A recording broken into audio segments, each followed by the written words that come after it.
सभी को नमस्कार। करियर फर्स्ट चैनल पर आप सबका स्वागत है। आज का डिक्टेशन लिखने के लिए तैयार हैं? Ready, start. श्रीमन, जमीन के संबंध में यह कहा जाता है कि उसकी हदबंदी होनी चाहिए। यह भी एक रास्ता है जिससे कि इस देश में बेकारी को दूर करने के लिए ज़मीन की हदबंदी ही सबसे बड़ा उपाय है।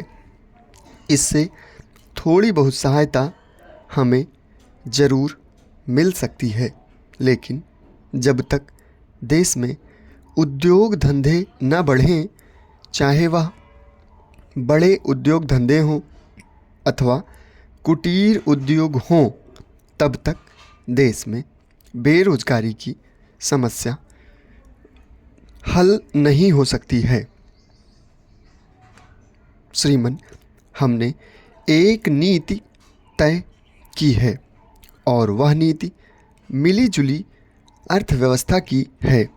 यहाँ पर जितने भी लोग बैठे हुए हैं उनमें से कुछ कम्युनिस्ट हैं जो लगातार पब्लिक सेक्टर की आवाज़ उठाते हैं। मैं एक चीज़ यहाँ साफ कर दूं कि यहाँ पर जब किसी चीज़ का हल नहीं निकलता है तो दो बातें आमतौर पर कह दी जाती हैं।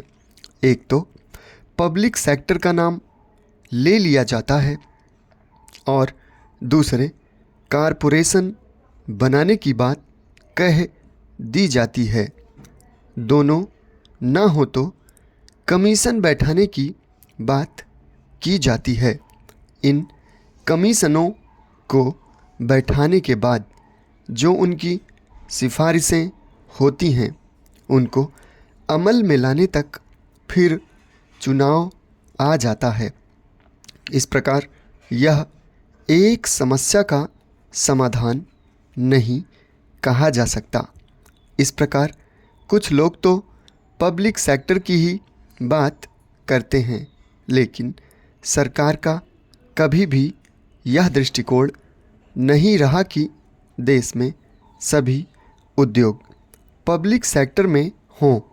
किंतु यह भी सही है कि देश के महत्वपूर्ण उद्योगों को पब्लिक सेक्टर में होना चाहिए।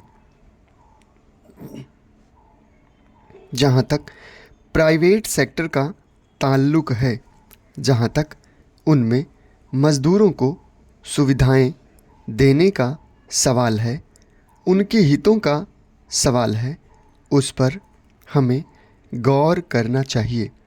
उनको भी उद्योग में हिस्सेदार बनाया जाना चाहिए, जैसा कि पब्लिक सेक्टर में किया जा रहा है। ऐसा करने से दोनों सेक्टरों में उद्योग स्थापित करने से देश में चहुमुखी प्रगति होगी और देश खुशहाली की ओर बढ़ेगा। मैं प्रार्थना करता हूँ कि ऐसी चीज़ों में किसी प्रकार का घोटाला ना हो। इसके लिए आपको कार्य करना चाहिए। अगर आप हरिजनों और आदिवासियों का उद्धार करना चाहते हैं तो जहाँ पर भी भ्रष्टाचार की शिकायतें सामने आएं, उनकी जांच होनी चाहिए और अपराधी को सख्त से सख्त सज़ा मिलनी चाहिए। जो भी पैसा सरकार की ओर से इस काम के लिए दिया जाता है उसका सदुपयोग होना चाहिए, दुरुपयोग नहीं।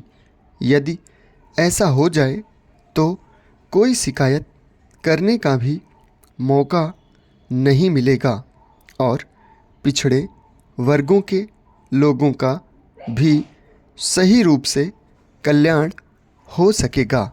समाप्त। धन्यवाद।